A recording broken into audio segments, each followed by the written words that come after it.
Hello, time traveler. My name is Miss Dorman. I am a time traveler because I've witnessed many amazing things in my lifetime. You're a time traveler too because you are witnessing history one day at a time. We didn't use a time machine. We're doing it the normal way, one day at a time, and we live it. And I hope we love it. The very first lesson is about the importance of witnesses. I want to teach children to trust the Bible above every other book in the world because it really happened, and I can prove it. I have something very important to tell you about the Bible itself. The first question you always have to ask someone who's trying to teach you something new is, why do you want to show me the Bible? Why don't we use a fairy tale book, or an encyclopedia, or a dictionary, or any number of books that you might find at the library? Why is the Bible the special book? The Bible is a book about what God has done.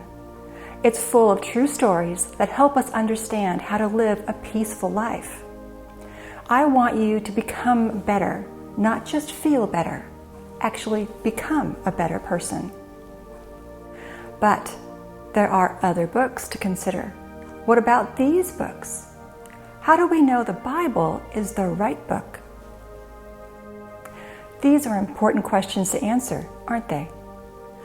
To answer that, you need to understand how to tell when someone is telling you a lie or telling you the truth about something they have seen. What if someone said they saw a spaceship? The only way to know if someone is telling you the truth is if there are witnesses who can vouch for his story. A witness is someone who was there when it happened. They saw the whole thing, and they're able to tell you about it or write to you about it. This painter is a witness because he's painting what he sees.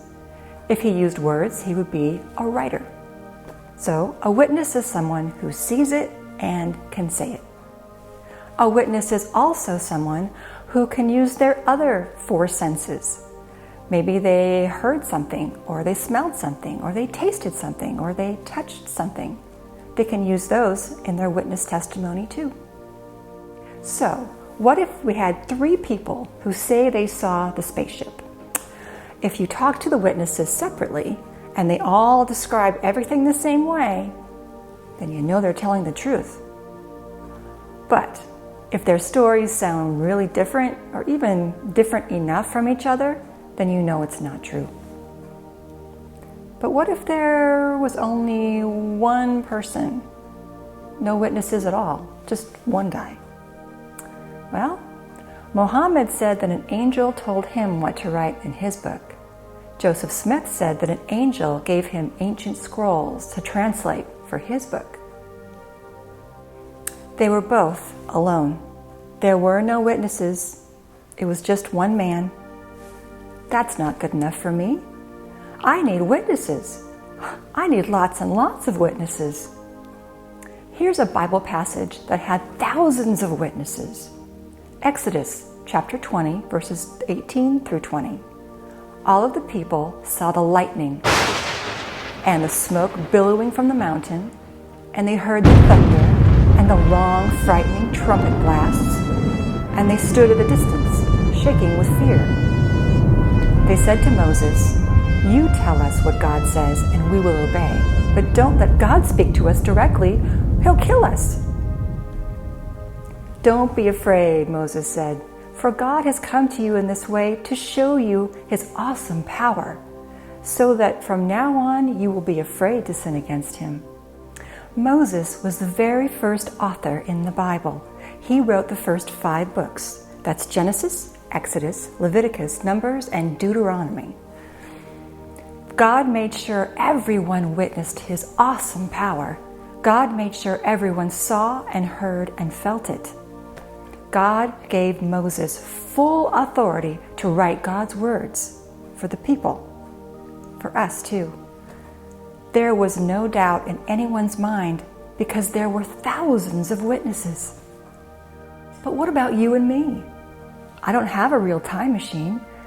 I haven't actually seen these things myself. Have you? We need something that proves that God told Moses to start writing the Bible. Something that we can see right here today. Is there such a thing? Yes, there is. There is proof. Do you see the people in this picture? That's the people of Israel. Their children and their grandchildren and their great-grandchildren and their great-great-great-great-great-great-great-grandchildren, they had descendants, and their descendants are still alive today. They are called Jewish people. Have you ever met a Jewish person? I have. They're super nice. I've met many, and that's how we know that it's true. It's all true.